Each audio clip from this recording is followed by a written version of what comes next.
Okay, so all the parts are now in their separate trees.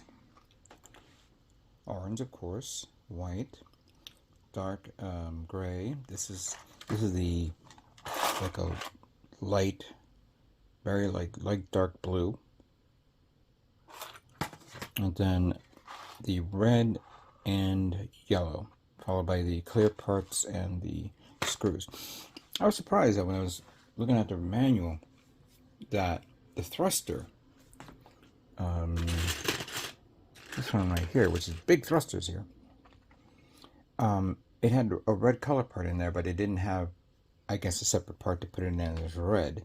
So I'm going to have to end up painting this red and then masking it and then painting the other color, of course. That shouldn't be an issue right there.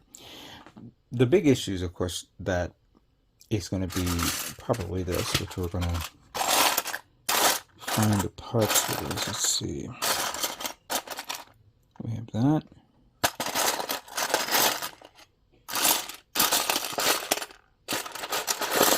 And no, that's the other one.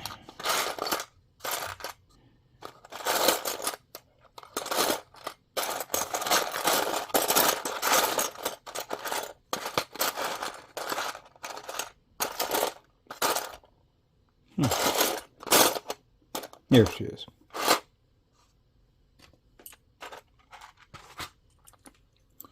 So these are the two. Oh, you know what? I pulled up the wrong one then. Give me a break. No, seriously. All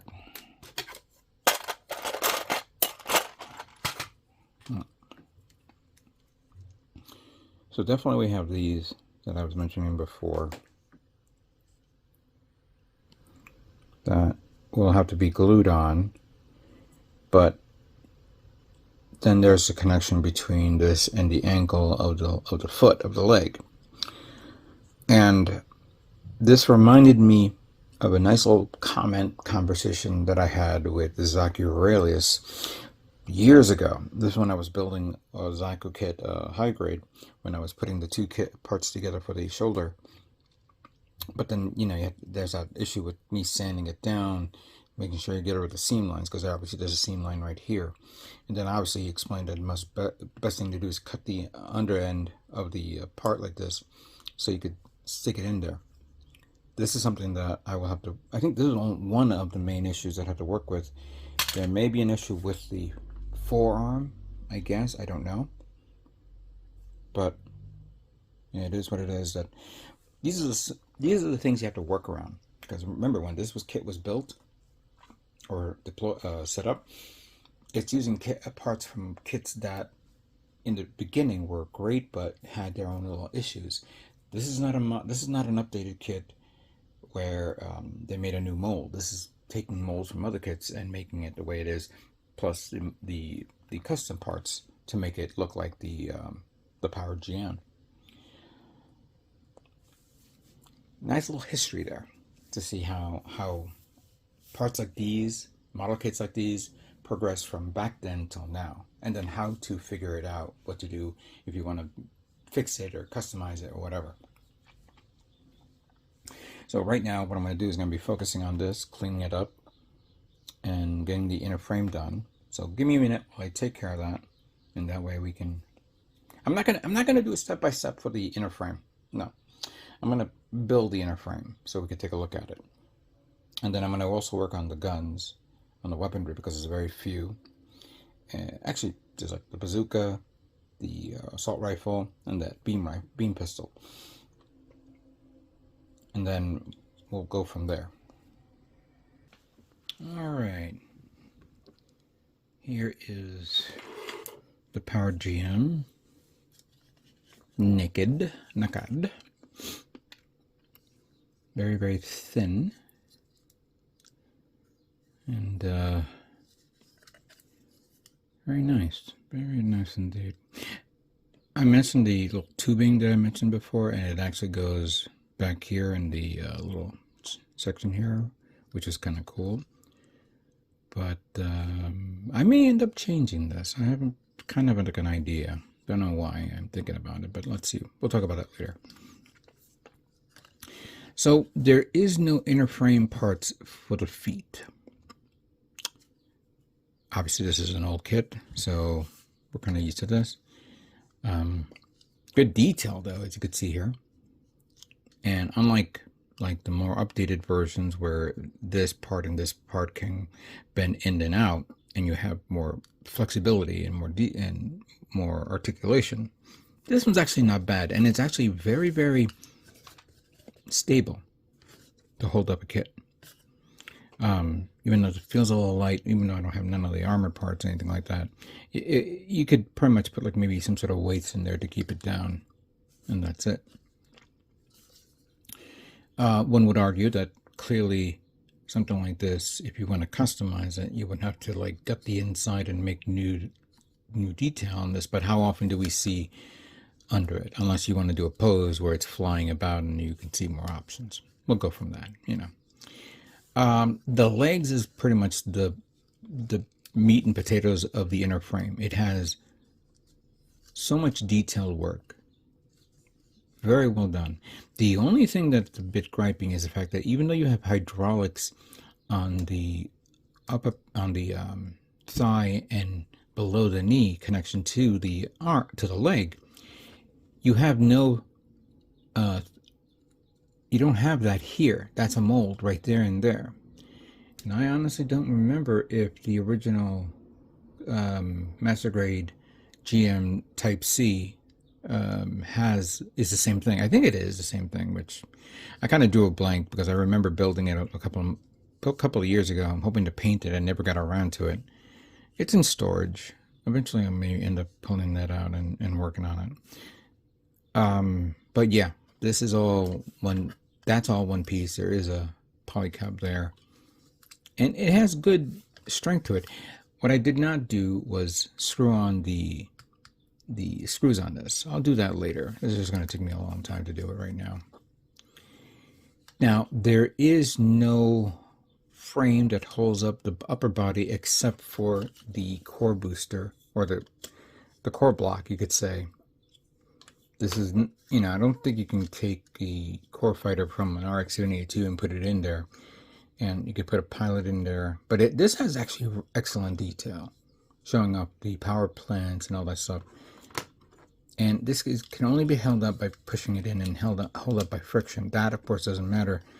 It'll be held up even stronger when you have the waist and the chest piece. Speaking of the chest piece, here it is, which I actually was test fitting it. And it needs a lot of cleaning here, there, and then all around there as well. So I got to sand it down, make sure it's clean before I begin painting it. So I'm just keeping that to the side. This one is all one piece that is actually connecting to that. That has to be cleaned up too. I'm in the midst of cleaning up all this. Now, of course, the one gripe is this thing has only the bicep part of the arm and that connection here, which if I pop this out, here's the forearm right here, which I want to take out the hand. This I actually glued on because there is a marking there, and I'm going to be sanding this here and here.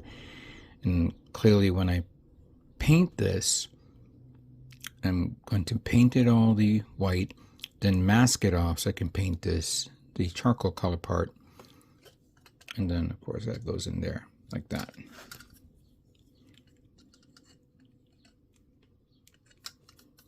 There we go. It feels a little wonky to see something like this. I'm impressed with the overall kit as a whole because there's so much possibility for customization, which I wish I had time to do. And this brings me to this part here. This is the actual frame of the booster with the detail, I guess, where the reactor is, giving more power. And if you take this here and put them on, obviously this is where it goes like this, and you have everything to go around. So you have the two thruster parts that, but frankly, put that here. that there. Now, I'm just going to say it. I am not going to do it. I wish I could do it if I had time, but I don't. This would have been perfect for LEDs. And let me explain why. First of all, the head. There's a lot of room here. It's a big head. And I know that if you maybe cut this part here and that part there, which I believe we're representing the eyes, and you replace it with 2 LED lights in there, that would be perfect to lighting up the eyes. And obviously you have the clear part that goes right over it. And then that could be funneled right through there to the body.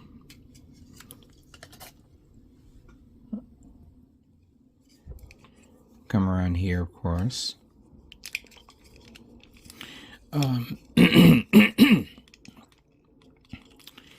Then this entire area here is huge. You could put a battery pack in there, like a little CMOS battery.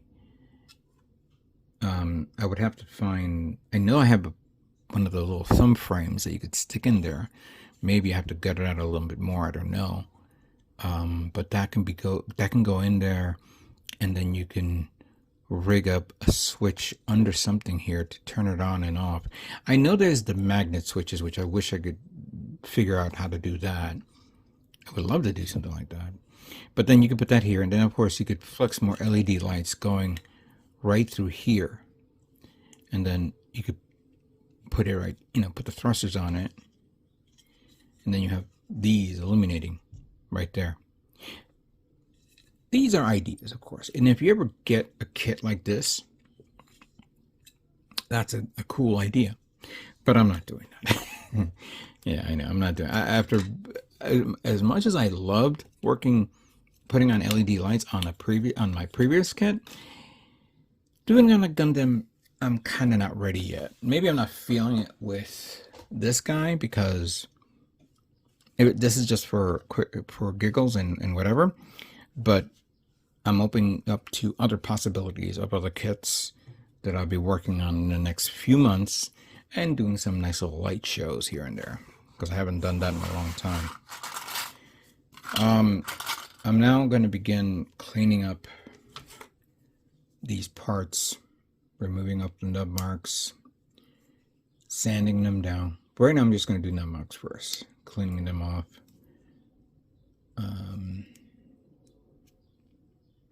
There we go.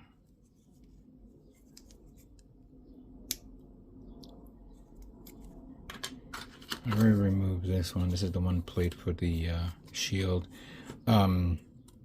It's surprisingly how much is left over, how much you get from the other kit, and only the aesthetics of the kit, the armor and the plating and all that stuff makes it more unique. And if you guys want to see a comparison between this and another GM kit, which I built last year, let me get it.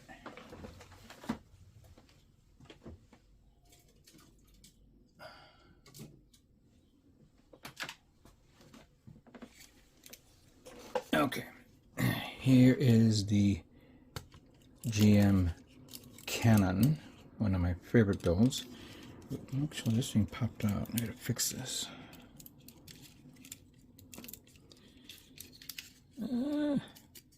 Come on, get in there. Thank you.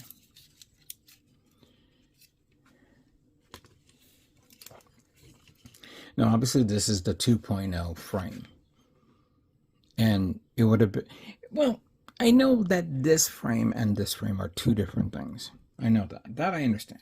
And it would be nice to see maybe Bandai revisiting the Type C, the version Katoki. No, sorry, the Kai version, the RX70, the RGM 79 Kai. I think that's what it was, or the Type C, and then updating it with better constructions, better forms of movement with the legs, with the feet, with the arms. Obviously, an inner frame on the arm is what it requires. It may be a little bit bigger. I don't know if it's. I know that Bandai made the GM2. They haven't made the GM3 Master Grade. They did make the GM2, so I don't know. I would have to look at online detail of what the GM2 looks like. Is it the same kit as this? Is it the same kit as this kit? I don't know. I know somebody's going to comment, let me know, saying no, it's actually this kit version. So, but yeah, I mean, as you can see, it's apples and oranges right there. And this actually brings back memories when I was building this kit decades ago. I don't know if anybody has gotten a chance to build this or built the Type C, but it is still a robust kit. It's strong. Obviously, it has its issues, and you would wish more for it. But I'm just showing off comparisons and how it looks before I begin cleaning it up, taking it apart, and begin priming and painting this. I'm going to try to do a good job on this. I was thinking pre-shading. But I'm just going to do standard coloring and detail on this. Maybe my heart is not into pre-shading right now or getting some good weathering work. Just something fun to work with so I can enjoy it and build it. I hope you guys enjoyed this as well. All right, let me continue with the cleanup of all these parts. Obviously the weapons I need to work with as well. And we'll begin assembly of the powered GM Master Grade.